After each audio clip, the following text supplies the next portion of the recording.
Bale, 5 araw na tayo naggagawa dun sa garden mga ka-Datskud, yung inaayos nating garden. So ito yung mga ginawa ko dun. Yan, papakita ko sa inyo yung mga ginawa ko na dun.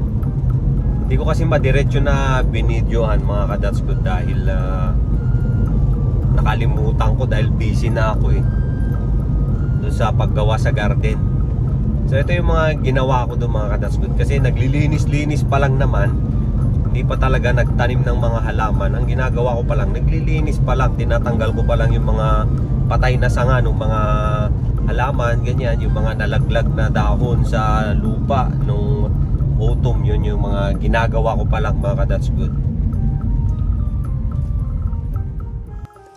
Naggagarden naman tayo ngayon mga ka-Datskud. Dahil spring na, magtutubuan na yung mga magsisutubuan na yung mga halaman. Ngayon, para maganda yung mga tubo nila, kailangan tanggalin natin yung mga patay na sanga-sanga nila, kagaya na ito. Itong ginagawa ko mga ka-Datskud, malaking garden ito, pero nandito tayo sa herbs section, kumbaga. Malawak ito mga ka-Datskud. Hanggang doon, ayun, nalinisan ko na doon. Tapos doon, nalinisan ko na rin. Nalinisan ko na doon. Tapos ito pa, dito naman ako ngayon sa herbs. Tapos doon naman sa baba, mga vegetable garden. Lininisan ko rin yun mga ka-Datskud.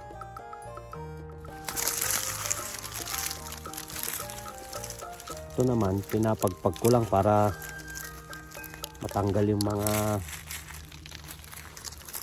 namatay na dahon niya mga ka-Datskud. Pero hindi ko napuputulan yung mga sanga niya dahil yung sanga, buhay yung sanga niyan. Yung mga dahon lang yung namatay. May mga bulaklak na lumalabas. That's good. Ito ganyan ta. May mga tumutubo na. So tanggalin natin itong mga dry na dahan-dahan lang. Madry na dahon yan. Yun. Pag tinanggal mong ganyan, andyan na yung mga bagong halaman makadasidin na sila. Ganyan na. Pag mga ganito, mga patay, gamitin mo lang yung clipper, putulin mo lang.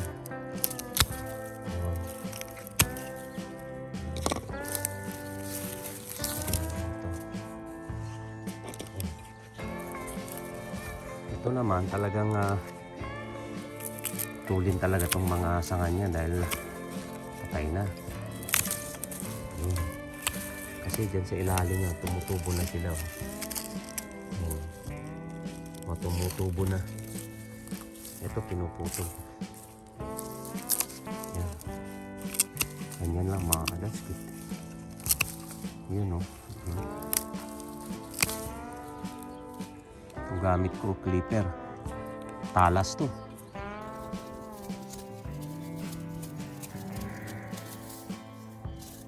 Tanggalin mo mga ito. Kapatay na sasang. Nagdadakas na. Nagdadakas na.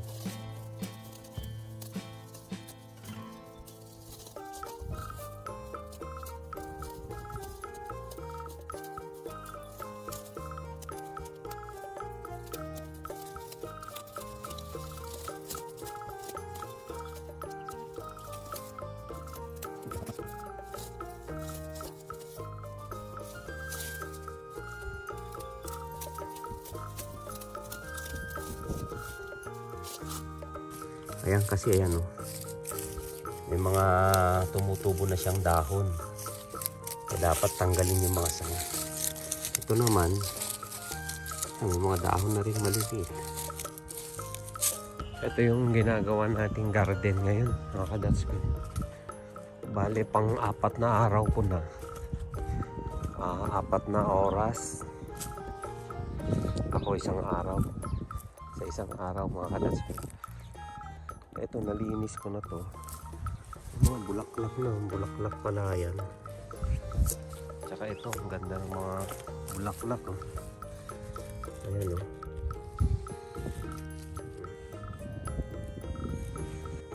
Friendly.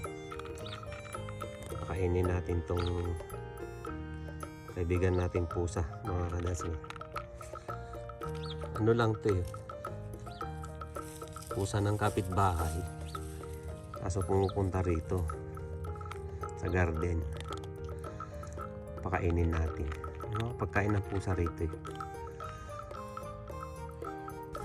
Ito, nalinis na natin ito, mga kadasmi.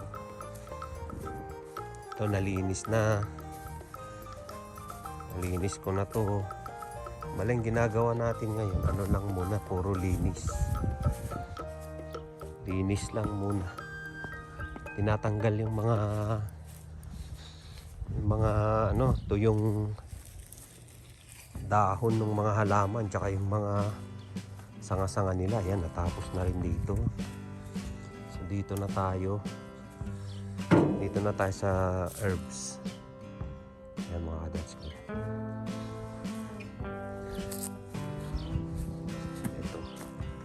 Yung mga tatanggalin, itong mga ganito, mga dry na.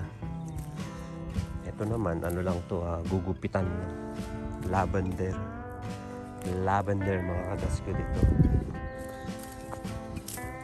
Ito naman, tinanggal ko na yung mga dahon, mga ganito, mga sanga-sanga dyan, kaso daming damo. Sunod kong huhukayin yung mga yan, mga kadas ko. Maganda, oh. Itong paborito daw niya halaman. Ang pangalan ng halaman, that's good jopay. Ito yun, no? Kaso siyempre hindi pa makita yung ganda niya dahil lapit dahon. Ito naman yung magnolia. Itong puno na to na maliit. Ayan, oh, bumulaklak na rin, oh. Magnolia. Ayan. Kasi ito magaganda rin daw itong halaman. Ayan, mga tumutubo na. Tinanggal na natin yung marami kaninang ano to, yung mga tuyong sanga-sanga na ganyan. Pinutol ko. Saka ito. Basta may mga bakal na ganito. Ano yan, magaganda. Yan yung mga special niyang halaman. May-ari. Yan o, yan. Ako lang mag-isa ngayon dito kadats ko dahil pumunta yung may-ari sa ano, bilihan ng halaman dahil baka daw maubusan siya, kaya inagahan niyang pumunta.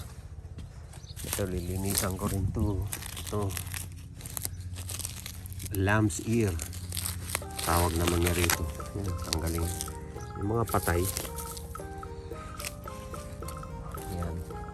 Tapos dito naman, ano to, vegetable garden. Tatanan namin ng mga vegetable to. Mga that's good. Hanggang doon. Itong area na to. Tapos doon, puro garden pa lahat doon. Lilinisan pa din.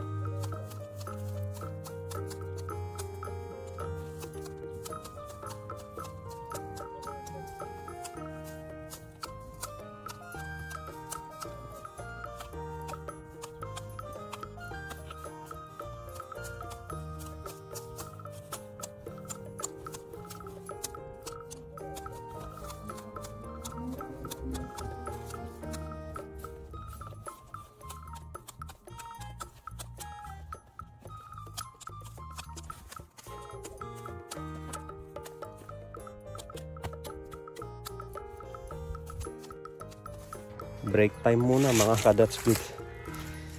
Kinakat ko na ito eh. Ayan, oh. Ano na siya, oh, bilog na.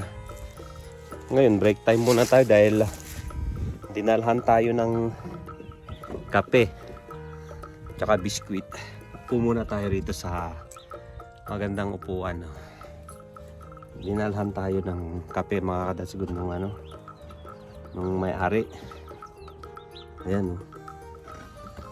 Tsaka meron tayong biskwit. Ayun. Meron tayong mainit na kape. Ayan mga ka-that's good, bagong brew talaga. Sarap dahil malamig. Ayan no. Sarap magkape. Oh. Siguro pag namulaklak tong mga to, sarap umupo rito. Tapos pinapanood lang yung mga ka-that's good. Kakape-kape muna tayo, break time. Ayan no. Dinalhan tayo ni Ron ng kape.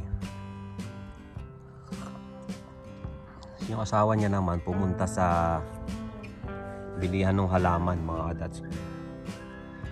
Bumili na ng mga halaman.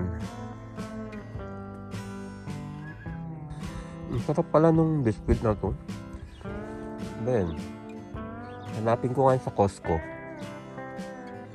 Kaya sa Superstore. Tapos may kape pa. Oh. Bait yung mga may-ari mga ka-that's good. Magpapagawa na ito. Pinapakain pa ako ng pananghalian dito. Yan yung garden shoes ko mga ka-that's good. Oh. Bota na low cut. Yan dito natin dadalhin yung mga dahon mga ka-that's good. Dahon ng puno na nalaglag. Meron silang compost pit.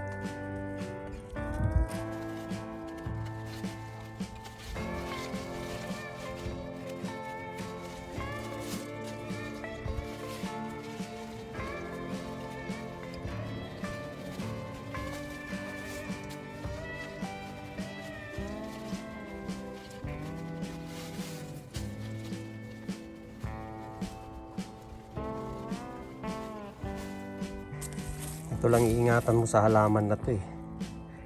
Ayan, may mga tinik sa dulo ng dahon. Kaya sa yung mata, ayan lang iingatan mo dyan.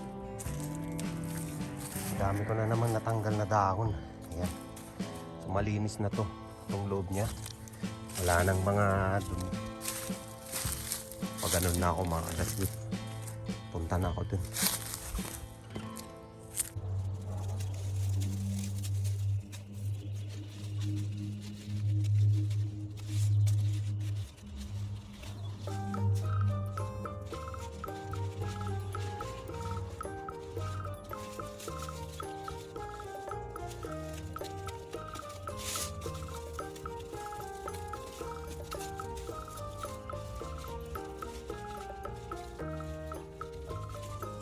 Ayan mga ka-that's good.